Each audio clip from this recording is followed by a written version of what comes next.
Hi, I'm Terri Kimble with the Chandler Chamber, and I am so excited to bring you part of our public policy series. And we have Maricopa County Supervisor, actually Vice Chair, Jack Sellers, joining us today. Thank you so much for joining us, Jack. Oh, it's my pleasure. So, give us an update on what's happening at the county level. Well, we're dealing with a lot of things that, are really unusual. Um, we had started our budget process several weeks ago, and, the different departments were making their submittals. Currently, we're taking a new look at the budget because we're now forecasting at least $100 million shortfall revenue. So as a first pass, we've asked every department in the county to cut 2% out of the budget they originally submitted. Wow, that's pretty amazing. So with the so now that the COVID-19 has obviously impacted all of us, what are some of the biggest departments that you think are being impacted at the county level? Well, of course, our biggest department is probably also the department that's being impacted the most, and that's the sheriff's office. They really are dealing with this on many different levels. And at least so far, we've not really had any kind of an outbreak in any of our jail systems. But there's a lot of concern because you have a population that really, you don't know a lot about them when they come in. A lot of them were in jail before this all started. Mm-hmm. And whatever contact they might have had with people on the outside during that period. Not only is it our biggest department, it's our most expensive department. So it's something we really need to keep an eye on. And a frustration for me, and something we're going to have an executive session on tomorrow to discuss further, is our new intake transfer and release facility that I bragged about to your group, mm-hmm. Public policy, about how this is going to improve the efficiency of the booking process. The officers from Chandler Police Department maybe used to spend hours getting a person they took into the jail system to be booked and handled by the system. And this new facility now will combine not just the jails, but courtrooms, the medical facilities for the evaluation. And most of the time we would be able to, once this facility is actually open, and the opening has been delayed now, once it's actually open, you would be able to process a person perhaps in less than an hour. And so by doing that, you don't hold the officer up. They can go back to their duty. A lot of times the people that are arrested are released on their own recognizance because it's not that serious a crime they were arrested for. So we expect huge efficiency gains from this. But the move-in has been delayed, and one of the things that we've been discussing now with the governor and others is whether or not, because there are medical facilities in this and beds, would this make a good interim place for handling some of these victims of the COVID pandemic. That's a great idea. Well, the kind of things that I get concerned about is how long would this delay us moving in? If you do this, what kind of decontamination process do you need to go through, if any, once you get past this? But that's something we're talking about seriously. And it's really kind of hard right now to quantify because we've been doing a lot of work with our homeless people because we've had some problems with the virus there, and how do we separate them from the rest of the homeless population so that doesn't get spread? How do you give the homeless population the social distancing they need to prevent spreading? How do you give them the cleanliness opportunity to prevent spreading? And so a lot of things that we haven't worried a lot about in the past, about very specific parts of, we are now very concerned about. And in fact, we've taken over a couple of, with some of our nonprofit partners, we've taken over a couple of hotels that were empty to use for hospital facilities for these interim patients, so we can get them separated from the homeless community. Oh, those are some great innovative ideas that the county's implementing. As we move forward, what do you see as going to be the biggest challenge for the county? Well, the biggest challenge to me is looking past this. And, who knows where we stand today, but we were the fastest growing county in the United States. It's true. For several years. We are the fourth largest county in the United States, but being the largest, one of the largest and the fastest growing, means that we also need to be planning our future so that we don't have a negative impact on our lifestyle that has attracted companies and people to come to this area. And that's a huge concern for me. As we look at ways to cut our budget, and as everybody knows, the state right now has gone with a very bare bones budget and not even talking about, well, in fact, a frustration for me is last Friday's State Transportation Board meeting, which I'm no longer a member of, but still pay a lot of attention to because I have a lot of contacts there and a lot of influence there. But at their last meeting, they were supposed to have a hearing on the 5-year plan. And that's been delayed indefinitely because one of the requirements for a 5-year plan is that it be fiscally constrained. Right now, they don't know how to do that. Understandably, too. So and that's a major frustration because regardless of where you are financially, if we know that when this is done, we're going to go back to being a very attractive place for companies and for people. And we need to have a plan in place that said, how are we going to maintain that lifestyle that caused people and companies to want to come here? So Jack, you've been appointed now for a little bit, so you've gotten your feet wet, and I think you've got a excellent handle on what the office entails and so forth. What do you think is your biggest accomplishment so far sitting in the supervisor's office? Gosh. You do a lot of things, so I know this is going to be tough to narrow it down. Well, one of the things that they've asked me to do is be the primary spokesman for our group in transportation infrastructure issues.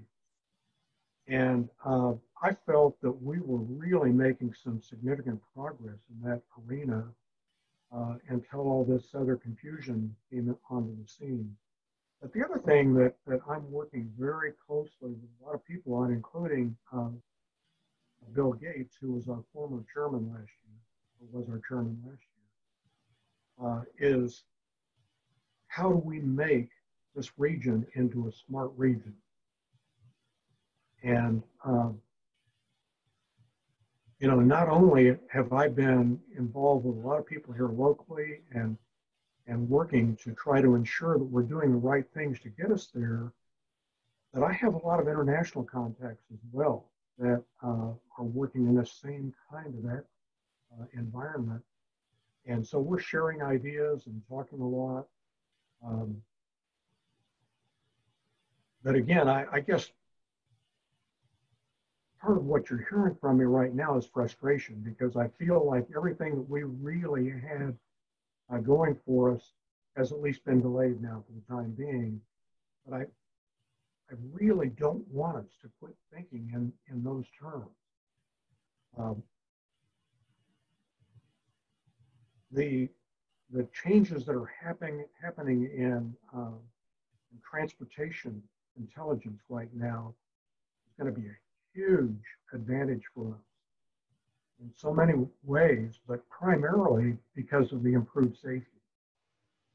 Um, I think we had something over 38,000 traffic deaths last year, and somewhere between 90 and 95% of those are human error. And so by having intelligence built into our vehicles, we can essentially eliminate most of those issues that caused us problems. And not only that, it should improve traffic flow as well, because a lot of the congestion problems we have are again caused by driver error. And one of the things that I keep cautioning people on is that we can't solve all of our congestion problems with the intelligent transportation solutions, because we still need the infrastructure to move commerce. And that really, our bottom line for our lifestyle still comes down to commerce. And that's a very, very true statement, very important statement. So obviously we're all ready for this to be done and over and move on to the next step and to get to jumpstart our economy. What will Maricopa County be focusing on? What are some of their top priorities then? Well, again, my top priorities at Maricopa County, and I have a couple of other people that are very interested in this as well and working with me on this, but really is a focus on, number one, we have to update our transportation infrastructure plan. Mm-hmm. Proposition 400, it's called. We're now calling it Proposition 400E, or extended. And that's going to be one of my primary focus areas, is how do we put that plan together that takes advantage of the intelligence that's moving so rapidly in the transportation area, but still practical enough to give us the infrastructure we need to handle commerce. So that's my number one focus. The number two focus is really around making us into a smart region. And I see a lot of good things happening in that area. A lot of cities and towns are buying into this as well. But one of the very first things I heard when I got involved in this area that really impacted me and has stuck with me is, you don't become smart by buying software. You don't become smart by buying pieces and parts. You become smart by learning how to use it and understanding what it can accomplish. And so that's really where my focus is going to be. Well, I think with everything that's happened, I think that the way we are doing business is all the more need for that smart technology, and whether it's within our communities or helping to reduce waste, whatever the case may be, I think now more than ever it's more prevalent. And that infrastructure component, because it's not just the transportation and the roads that's so critical, but it's our overall infrastructure, because you need all of those infrastructure components. Well, and that's part of what our plan needs to be, is particularly when we start talking in terms of expanding the interstate system, and we really need to be talking about that. But it needs to be a smart corridor. It needs to handle more than just vehicles. And so have that kind of focus. Hopefully we can maintain that focus and we don't get too stymied by what's going on today. You mentioned at the very beginning the time I spent on the Chandler City Council. Mm-hmm. And I'm so fortunate that I had that kind of background before I got into this, because, even I was naive about how involved, how challenging this position can be. And I feel so fortunate that I had that kind of a background and that kind of an education to give me some bearing on how to deal with some of the things we're dealing with today. Well, and especially obviously the city of Chandler doesn't have a jail system. The city of Chandler doesn't have a lot of the things. Our park system in the county is another area that is really being challenged right now with what's going on with this pandemic, because the people that have some time don't want to get out where there's crowds, now are using the parks. And so we end up with our parks and some of those kind of areas really overstressed. The parking lots weren't designed for the number of people that are going into these areas now. Just a lot of things going on that's so different than anything any of us are used to. Jack, I love talking to you because every time I talk to you, I learn something else new. And it's always amazes me, your depth of knowledge. And we're so grateful to have you in the position that you're in, especially with your background and representing us. Is there anything that I didn't ask you that you feel is important for our policy group to know? Oh gosh, probably. But you know, I guess one of the things that I'll brag about is that I really work hard at staying engaged with the people in my district and my community. And something I say all the time to people that I really and truly mean is that me being a county supervisor isn't about me. It's about me representing the people in my district. And I can't do that unless I'm out with them, listening to them. And of course, what's going on right now has made that a little more challenging. But I think that we're still, and thanks to you and people like you, we're still doing a good job of reaching out to people every way we can and letting people know that we want to hear from them, that we want them to be engaged, and that their ideas are important to us. Well, thank you for all you do. And we do miss seeing you one-on-one, but I know that you are still hard at work. You know, there's still work to be done, and we're only scratching the surface. So, Jack, I just want to thank you again for being so dedicated and being willing to talk to us. And I'd like to give you an open invitation, as always, to come back and speak to our policy group, as well as hopefully we'll get you back in person. If not, I'd love to continue these just to get updates to find out because we're all in this together. And it's always interesting to learn how if one area is affected, how it affects our local community. And you're doing a great job. So thank you for all you do. Well, I thank you. And I can't think of anything I'd rather be doing right now. I love being involved in such a dynamic change that's happening right now, both in infrastructure and vehicle technology and smart regions. Really an exciting time, and I'm loving it. Well, great. Thanks again for joining us, and we'll be back with our viewers with our next guest speaker. Thanks, Jack. Thank you.